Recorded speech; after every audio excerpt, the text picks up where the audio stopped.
What's the value add for you to prance around on another podcast talking about the same stuff so that they can sell ads on your name? It's like literally he's giving you his brain so you can slap on some MeUndies ads and you can rake in 20 grand.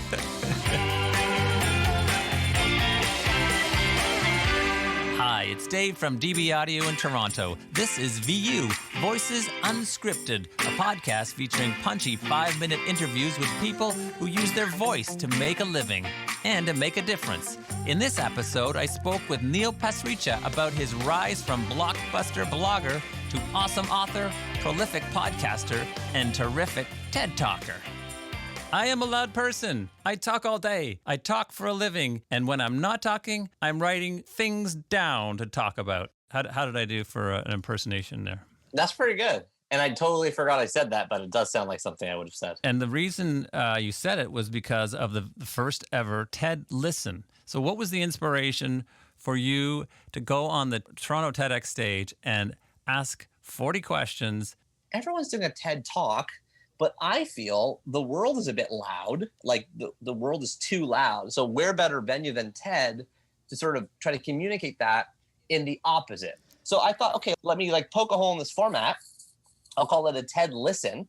And the name of the TED Listen, which we didn't even say yet, is called How Do You Maximize Your Tiny Short Life? A massive topic. Yeah. When you go up there, you've got no notes. How do you memorize it? The way I memorize stuff is I fucking memorize it. And so what I'm trying to say is...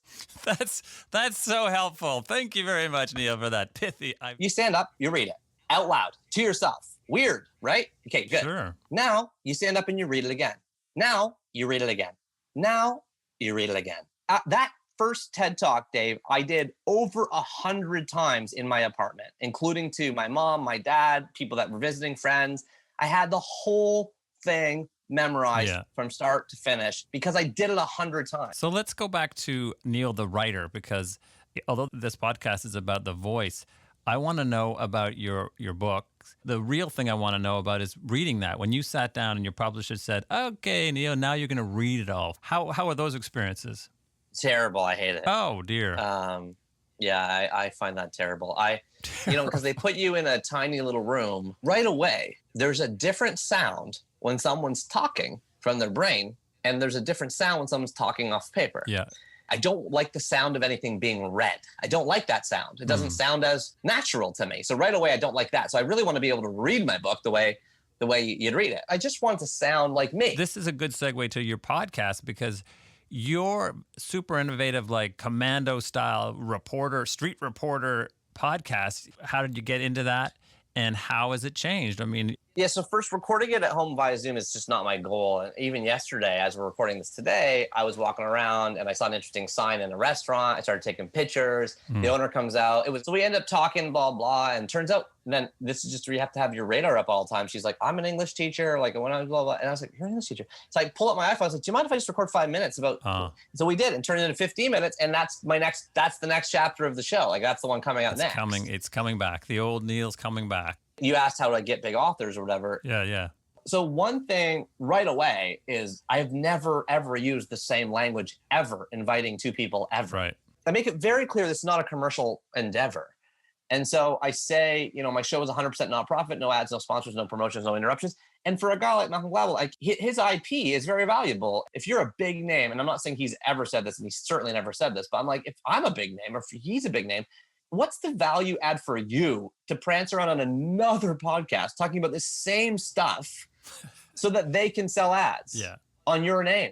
Yeah. It's like literally he's giving you his brain so you can slap on some MeUndies ads and you can rake in 20 grand. That's just the incentives are totally misaligned. You are not a nonprofit, but ultimately, where does your satisfaction, where are you headed with all of this?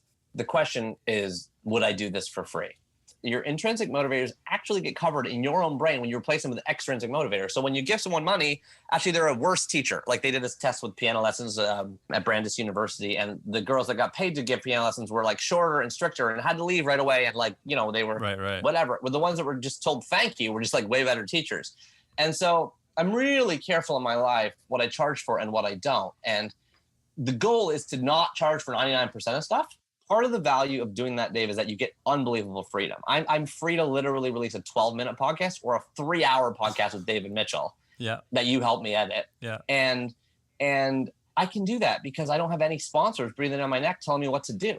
And I also don't have to spend time sending invoices and thinking about billing and thinking about growing my I don't care about growing my podcast. If you tell people about it and you love it, awesome. And that's how my podcast, it's a really popular podcast, arguably, but I never have advertised a dime about it. It's just people like you telling others that they liked it. Wow. That's it. Amazing. And that's the better way to do it, because then the people that listen are actually real fans. You might have less of them. You might have less downloads, and you might have less whatever. You might have less everything.